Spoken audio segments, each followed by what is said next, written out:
25. We'll put 25 in here where y is at. Instead of y, we're going to put 25. All right, so 2 times 25 is 50. Right, 50 plus 7. X equals 50 plus 7, which is 57. Moving on to problem number 20. In a certain clothing store, 6 shirts and 3 ties cost $67.50, and 3 shirts and 2 ties cost $35.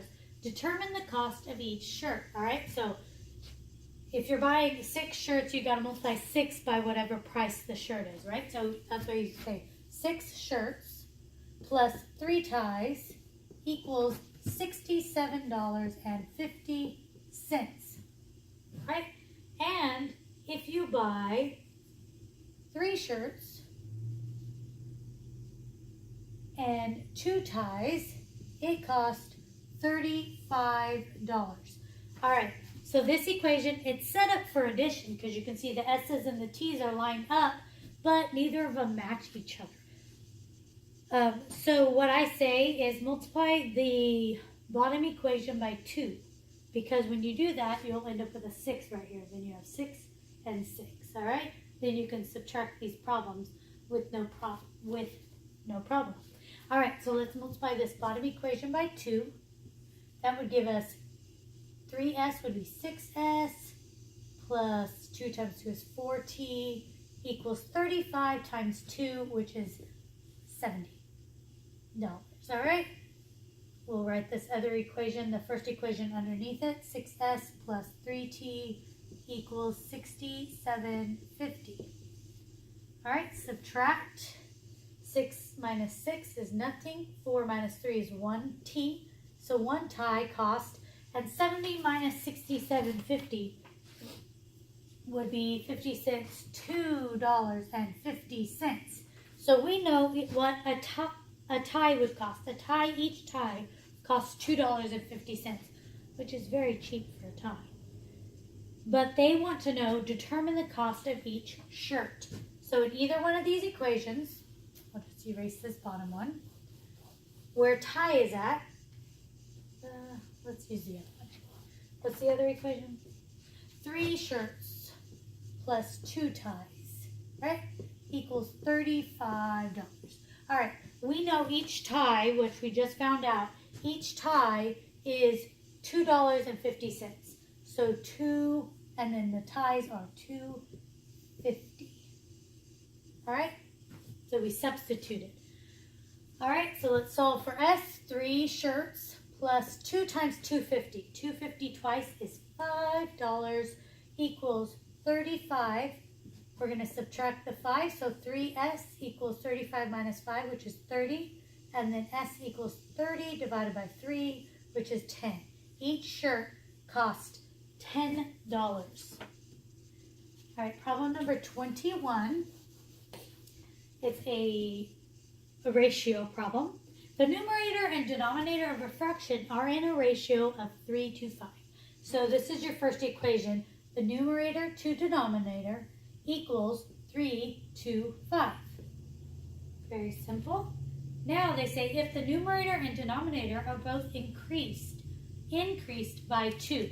So that means you take the numerator and you increase it by 2, and you take the denominator and increase it by 2. The fraction is now in a ratio of 2/3. Now to get these equations right, you have to cross multiply, all right? So cross multiply across. So 5 times n is 5n, and 3 times d is 3d. Remember to keep your equal sign in the middle. That's your first equation. Your second equation, you're going to do the same thing, cross multiply. This would give you 3 times n plus 2 would equal 2 times d plus 2. All right, go ahead and do your distributive property, which means you multiply this by all terms, right? 3 times n is 3n, 3 times 2 is 6, 2 times d is 2d, and 2 times 2 is 4. There's your 2 equations for this. If n is the numerator, these are the equations that could be used to solve the problem. All right, in number 22, they give you an equation with fractions, two fractions, which we haven't seen yet. We've seen the equations with one fraction and with one fraction, and we dealt with those, but they ask us to, which of the following equations is equivalent to this?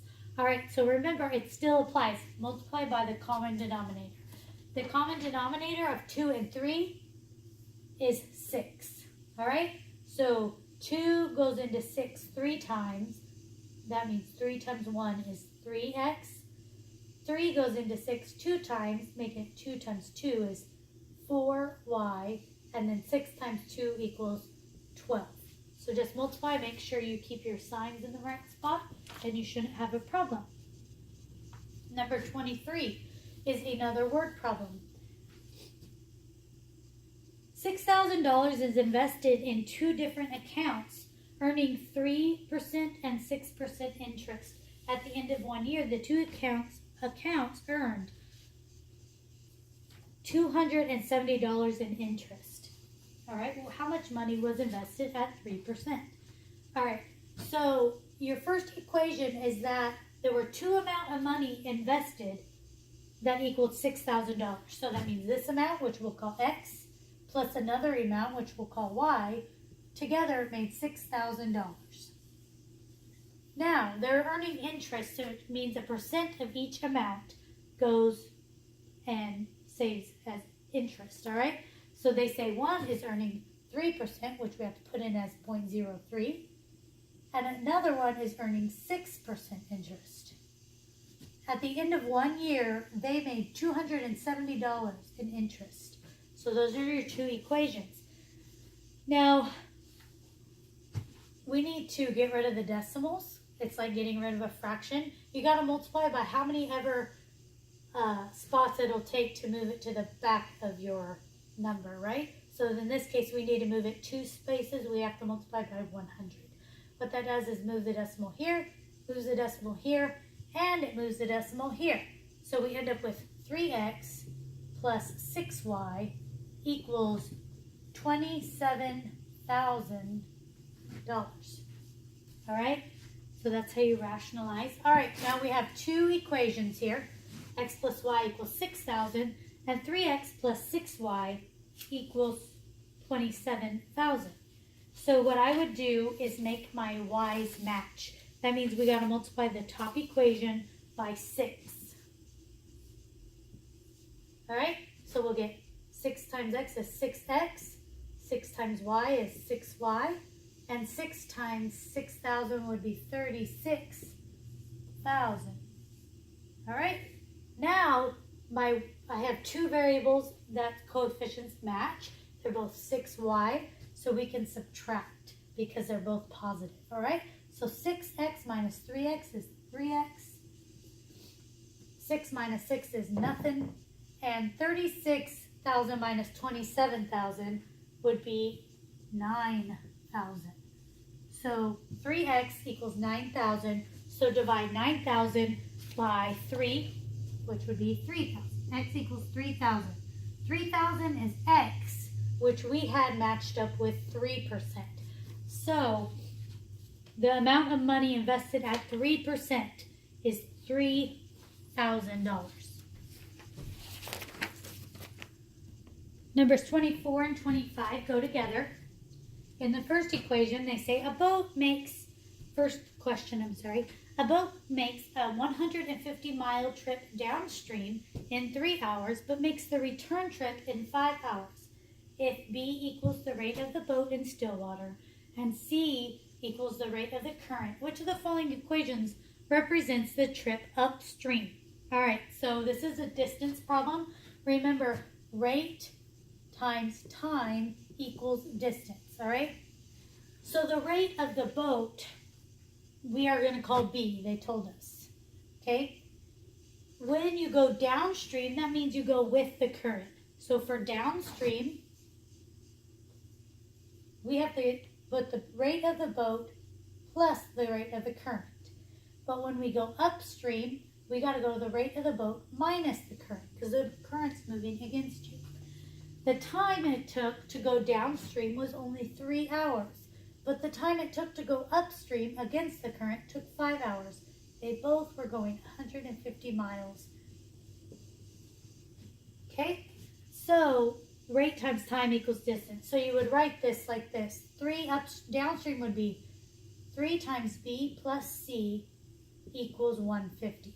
And the same thing for upstream. 5 times B minus C equals 150. So in the first equation, they ask you for which one would equal upstream. That would be this one without the current. Upstream is against the current. All right, now we're going to solve for, they want to know what is the rate of the current in problem number 25. So the easiest thing to do to solve this would be to move the 3 and the 5. See how they're multiplied? We could move them to this side and divide. Right? Then all you have left over here is B plus C. 150 divided by 3 would be 50, right? Because 15 divided by 3 is 5.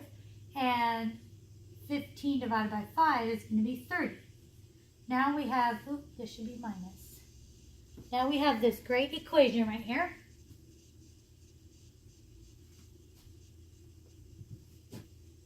And it's set up perfectly for addition. If you'll add these equations, your C's will eliminate. B plus B is 2B. C plus negative C eliminates. And 5 plus 50 plus 30 is 80. So 2B equals 80. That means 80 divided by 2 is 40. That's the rate of the boat, is 40 miles an hour. Now our thing is that we want the rate of the current. All right? So if the rate of the boat is 40, let's put it in this equation right here. B plus C equals 50. So if the rate of the boat is 40, what's the rate of the current? Right? So C would equal 50 minus 40, because 40 is added over here. So the rate of the current is 10 miles per hour. And that will finish this study guide. All right. Do your very best. Make sure you know what you're doing before you sit down to that test.